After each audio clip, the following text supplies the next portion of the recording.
welcome to this week's Down Home with Tina show. So excited to share with you a gal by the name of Cheryl Ricketts. She has been a guest on the show in the past. She is with the Fairfield County Senior Fair Board.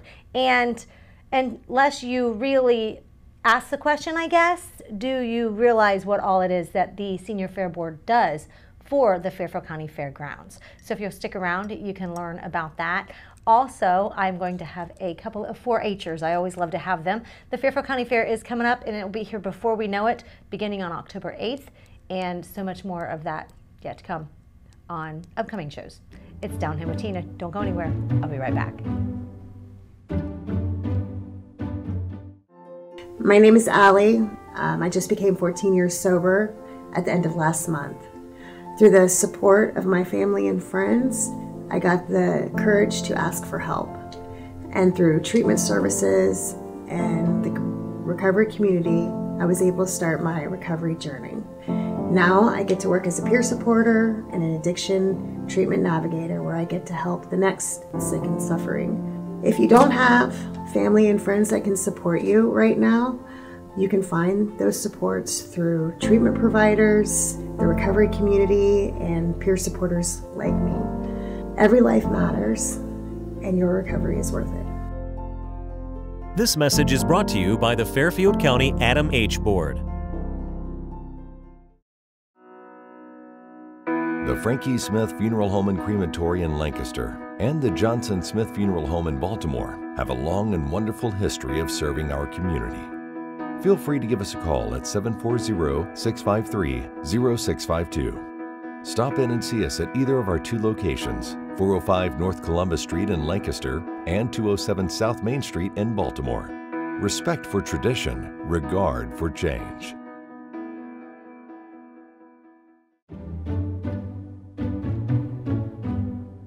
Welcome back to Down Home with Tina. I always love to talk about the upcoming Fairfield County Fair. However, with that being said, I'm one that I guess until I'm told something, I don't piece it all together. So before I get to that, I want to go ahead and welcome Cheryl Ricketts. She is second vice president of the Fairfield County Senior Fair Board. Correct. Cheryl, when I say Fairfield County Senior Fair Board, does that just mean the Fairfield County Fair? No, it's so much more. You know, we've got this fabulous 68-acre facility that we have to run year-round. Okay. And so people a lot of times are there Fair Week, which, by the way, this year is October 8th to the 14th, and we don't want anybody to miss it because it's a fabulous week. However, there are so many people that use and organizations that use our facility throughout the year. So, and one of the things that we've done to make people more aware of that is we upgraded our website recently. And so we have this marvelous new calendar now that you can see what's going on, because we want people to be more aware of all the events that are going on in the fairgrounds. And there's so many. And like this weekend, there's a powwow. So it's an Indian cultural event, and I think most people don't even realize that we host things like that. Of course, there's the antique tractor clubs, and there are craft shows, and there are just things throughout the year. And you can now, on our website, see all of the facilities that are available and find out what you need to do to rent them and check in on that. So, about offhand, do you know how many buildings you actually have on the fairgrounds? Because you maintenance all the buildings, you maintenance the grounds. Your Senior Fair Board maintains every single thing that is on that, would you say 68 acres? Yes, so we have to think about strategically. Our mission is around education of agriculture, of science, of culture, and to do that primarily for Fairfield County, but it extends out to surrounding counties. So we have to be thinking strategically, what kinds of things do we have to improve, where do we need to add? And you know, even with, there are things like now, even though kids are at the fair for 4-H and FFA during Fair Week, they need time to show throughout the year. So there are more and more places that are doing what are called jackpot shows and other livestock events. And so we're going, okay, should we be hosting those locally? So those are some of the strategic kinds of questions that we're asking, and looking around the county and saying, what kinds of resources does the county need? Because we're really about promoting economic development and tourism. So we're a piece of what happens in the county to do that. And it's part of the reason that the county commissioners said when the American Rescue Plan grants were available, we were one of their largest grantees. And that enabled us to do a number of updates to technology on the fairgrounds. The website was one of those, but doing fiber on the grounds, doing some upgrades to our buildings. It was just really a blessing for us. For years, since I was a kid, I have always said, even before I even went out of the county to other fairs, that we are very blessed to have the fairgrounds that we have. And I say it's one of the best, not only in the state, I say in the country, because of what all it has to offer. And maybe it's that time of year too, because it's just where the leaves are changing and we have so many gorgeous trees. But it's the history of the buildings. It is all of that hard work, like you were saying, and maintaining and maintenance that. So what are some of the things, Cheryl, that you all have upgraded in recent years? So some of this sounds a little silly, but we've done things like painted the art hall roof. Now that is a huge building, and but now we recently did some aerial pictures of the grounds so people could see for renting where things were and get an orientation. And that roof looks fabulous. Right now, another thing that we're finishing up is a brand new restroom on the south side of the fairgrounds. And such a big deal for us because it's going to have family restroom facilities that we have never had on the south side. And so people that are with a family member that maybe has a disability that they need to go in and be supportive of, or children, and they want to keep all their like chicks close together, they can take the whole family in at the same time. We are thrilled to be able to offer that and think it's going to be just a huge win for us. And the art hall building, you talked about how large it is. Is it safe to say, like, thousands of displays of art and everything of what takes place in there? It's the baking. Yeah. So even just I worked with fine arts and photography for a number of years. That was my area. And we would have anywhere between 800 and 1,500 photographs come in.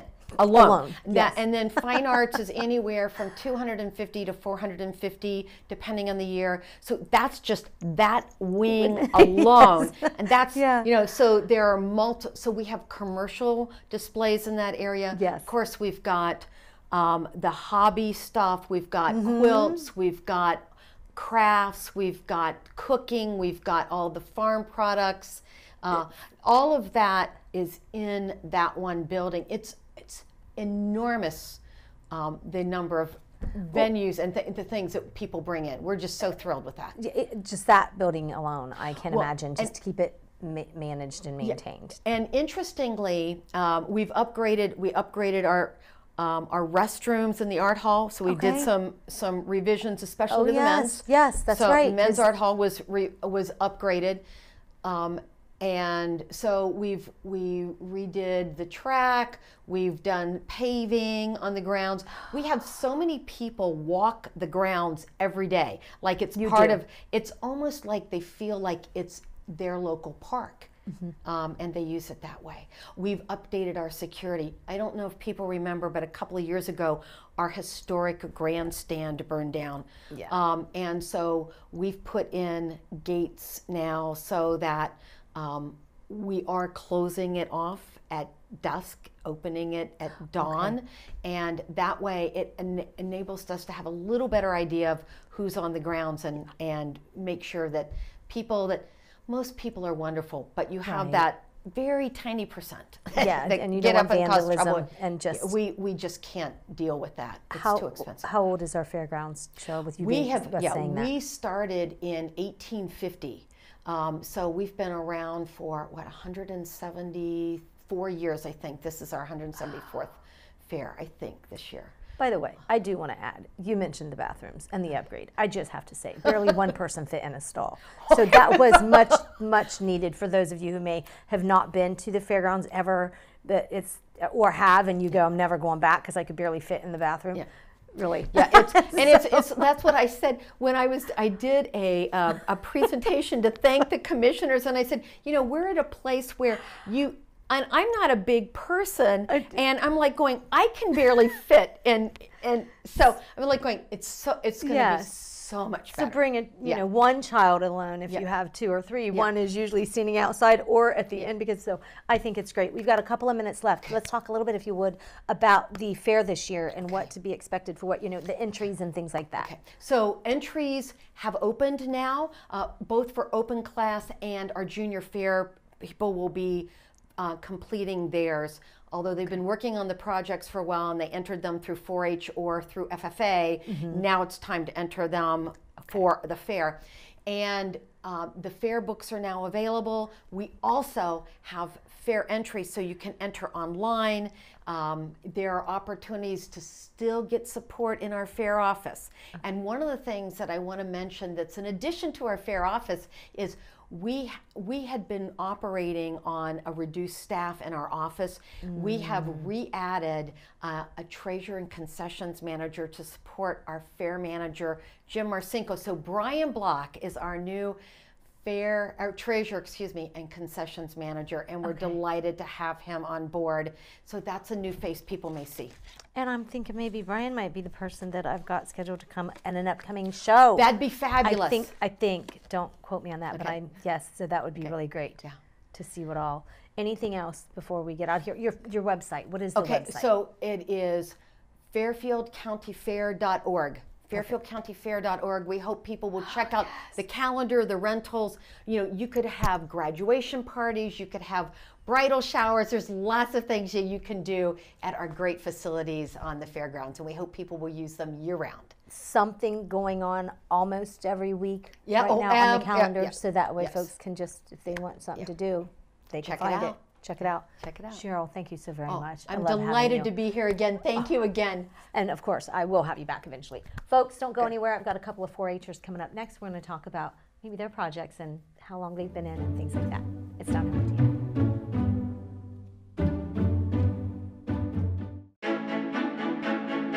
You walked down the aisle and promised happily ever after.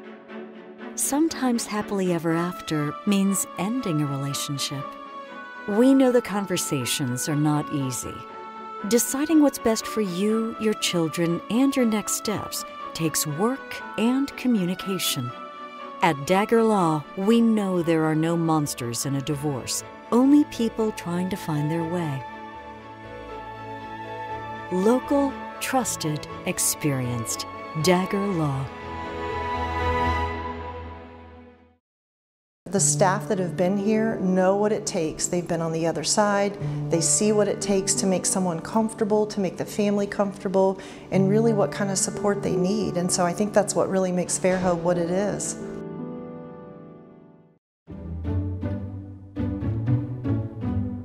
It's Down Home with Tina, and I have a couple of 4-Hers from the Baltimore area. It is a Wild About Animals 4-H club, and I have Henry and Juby with me, and I'm so excited to find out a little bit about each of you and your 4-H projects. Henry, we'll begin with you. How are you today? I'm well. How are you?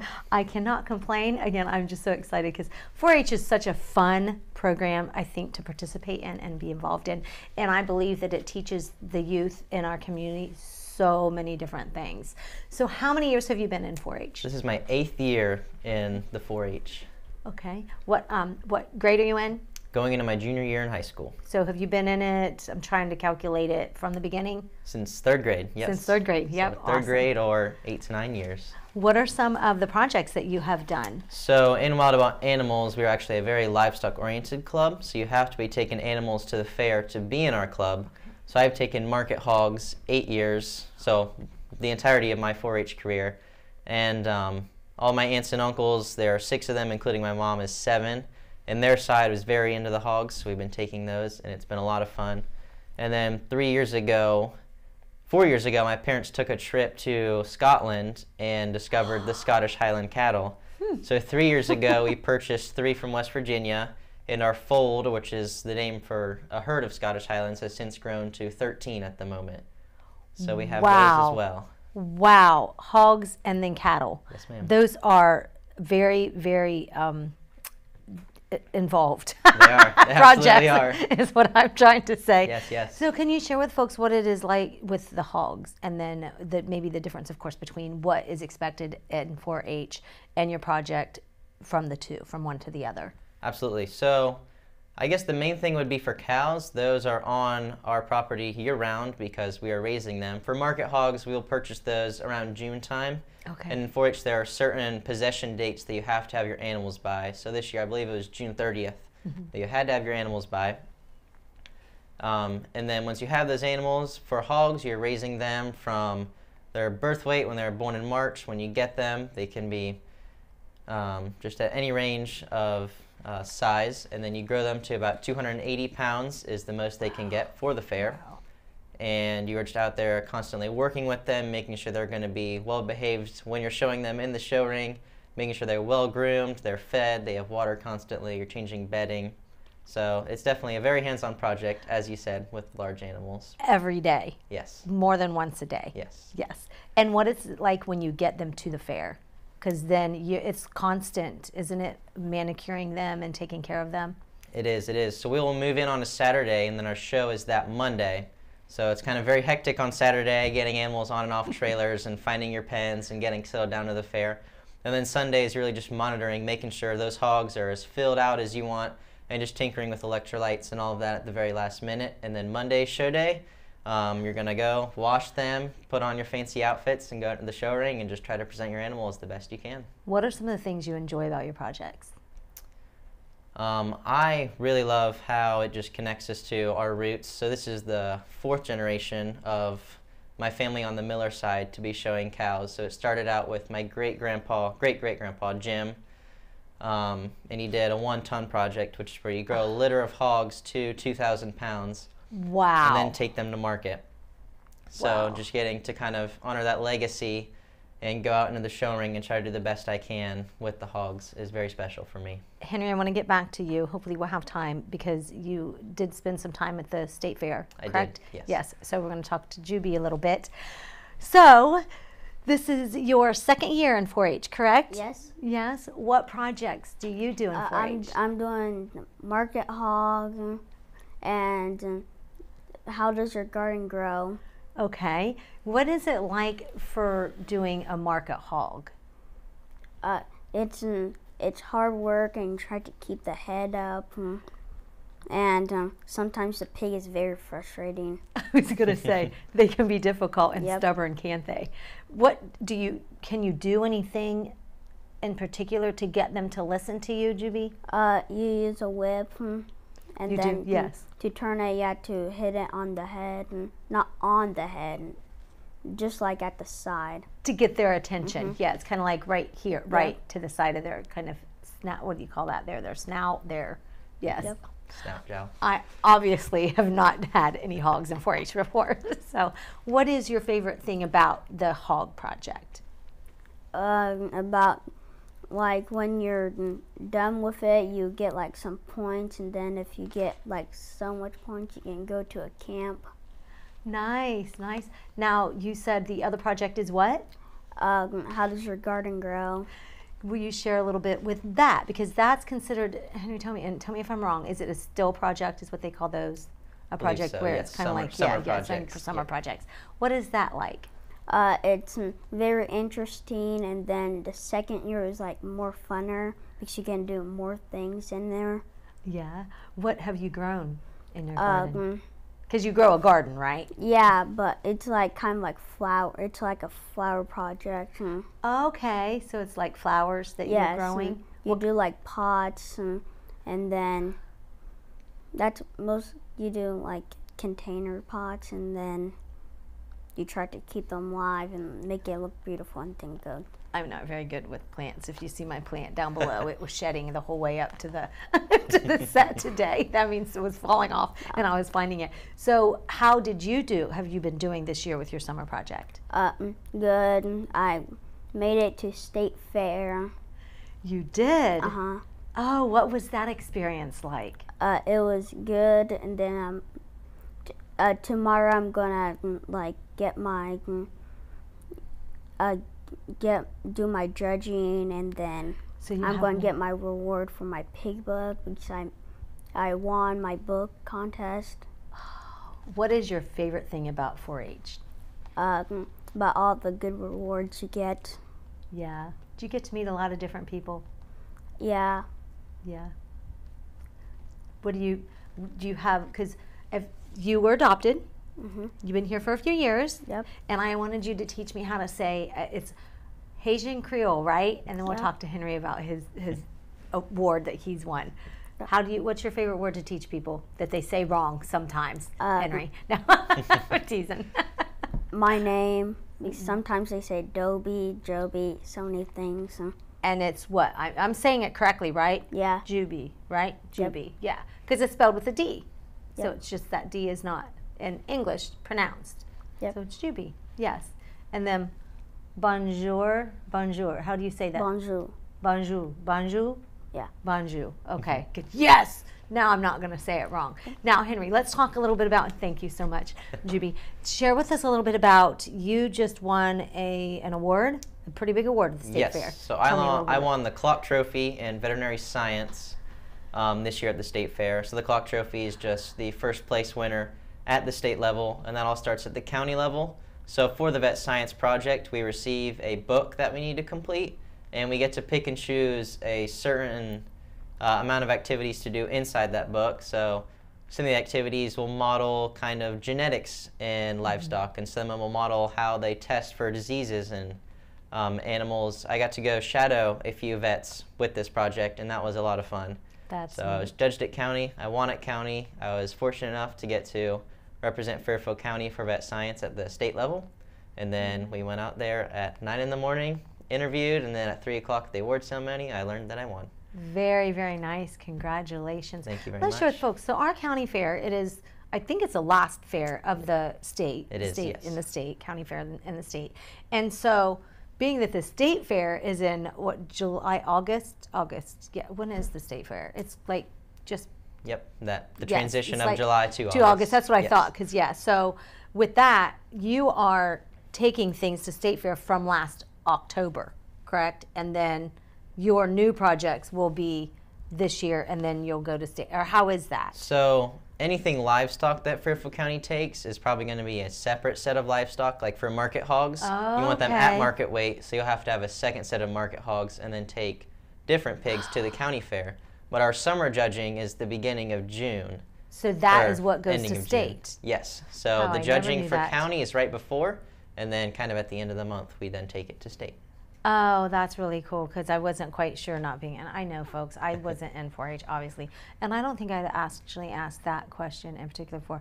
Anything else that you would like to share with folks, Juby, about your 4-H and... Not really. Not really? Yep. Are you going to do any new projects? Are you going to stick with... Since you can only do it for 2 years about your project, then you have to change into something else. Okay. So I'm doing like how to grow your vegetables and stuff. So you're going to do that next? Yep. With doing the hogs as well? Yes. The two different ones, because you can keep doing the hogs, right? Yes. Okay.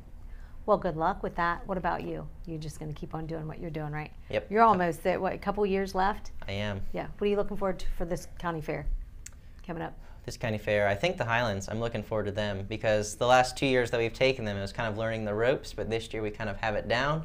And it's very fun just to represent the breeds. We're the first exhibitors to actually take Scottish Highlands to the fair, and they're just the very hairy cows. They have horns. So for the public to just get to come out and for me to be able to educate them on the breed is just a very fun time. I think it's really awesome. awesome. Awesome, awesome stuff. Because, folks, some of you may not know, I've got a large Scottish heritage and me. So that is really, really, really cool that you're doing. So kind of like if I'm smiling extra big, that might be a little bit as to the reason why, is because that's part of that heritage and being able to bring that. Folks, thank you so much. It's Downhill with Tina.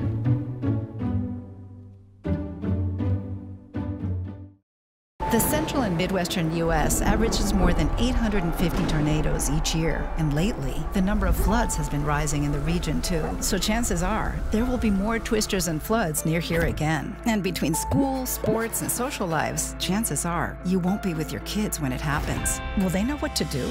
Ready.gov/kids has all the educational tools and information to make the conversation easy. When the time comes, chances are they'll feel prepared, not scared. So talk with your family today.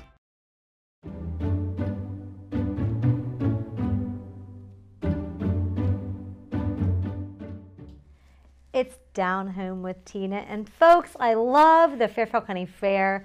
As a matter of fact, I have a really fun story, and this is something to help you with what not to do when you get on the ride, the Scrambler. So to kind of lead up into how this had happened to me, I had a friend of mine that I worked with at my real estate office. She's no longer there, that I worked the brokerage.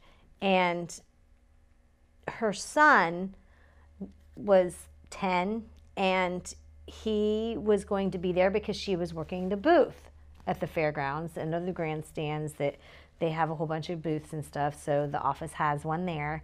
And so I wasn't working, and I said, oh, I'll take him out on some rides. So we go and we get on the Scrambler, was the one ride that we got on.